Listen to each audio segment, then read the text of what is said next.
মহানবী হযরত মুহাম্মদ সাল্লাল্লাহু আলাইহি ওয়াসাল্লামের রওজা শরীফ নিয়ে কিছু অজানা তথ্য। মাশাআল্লাহ। ইয়া নবী সালামু আলাইকা, ইয়া রাসূল সালামু আলাইকা, ইয়া হাবিব সালামু আলাইকা, সালাওয়াতু আলাইকা। আমরা ভিতরে যাব হচ্ছে এইভাবে, আমাদের বাম দিকে থাকবে রওজা।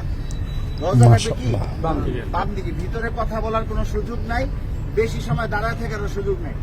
প্রথম দুইটা ছিদ্র থাকবে, যে দুইটা ছিদ্রের ভিতরে কোনো কিছু নাই। কবরের জায়গা ফাঁকা আছে, এখানে হযরত ঈসা আলাইহিস সালামকে দাফন করা হবে। ওই পাশে হচ্ছে হযরত ইমাম মাহদীকে দাফন করা হবে। তো এই যে প্রথম দুইটা ছিদ্র ফাঁকা, এখানে অনেকে দেখবেন সালাম দিতেছে, ভিড় লেগে আছে।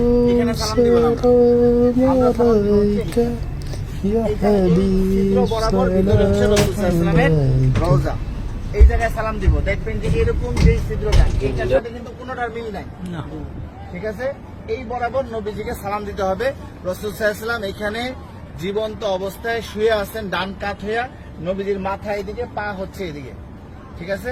রাসূল শুয়ে আছেন, উম্মতের সালাম গ্রহণ করতেছেন, হ্যাঁ, সরাসরি সালাম গ্রহণ করতেছেন। তারপরে এখানে আবু বকর রাদিয়াল্লাহু আনহুর কবর, এই বরাবর এখানে আবু বকর রাদিয়াল্লাহু আনহুকে সালাম দিতে হবে। কিভাবে সালাম দিব?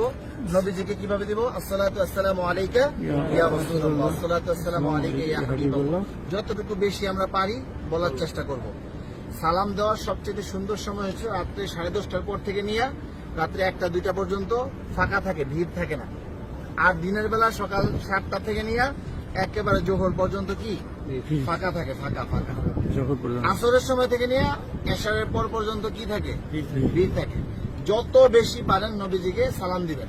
যদি সালাম কবুল হয়ে যায়, আল্লাহ নবী বলতেছেন যে আমার রওজায় যে সালাম দিল তার উপরে, আমার উপরে ওয়াজিব হয়ে যায় তার জন্য হাসরের ময়দানে সুপারিশ করা।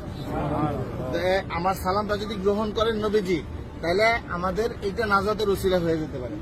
যাই হোক, বলতেছিলাম এই বরাবর আবু বকর রাদিয়াল্লাহু আনহু, আবু বকর রাদিয়াল্লাহু আনহু মাথা এদিকে, পা এদিকে।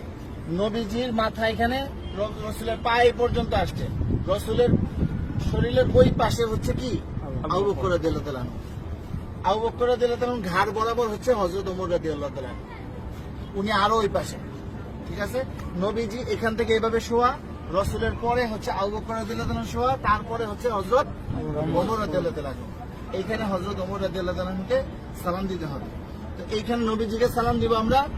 আর রাসূলকে অনেক মানুষ আমাদেরকে বলছে না সালাম দেওয়ার জন্য, তো আমরা নিয়ত করবো যে আমাদেরকে যত মানুষ সালাম দিতে বলছে তাদের সকলের পক্ষ থেকে সালাম, আসসালাতু আসসালামু আলাইকা ইয়া রাসূলুল্লাহ, ঠিক আছে?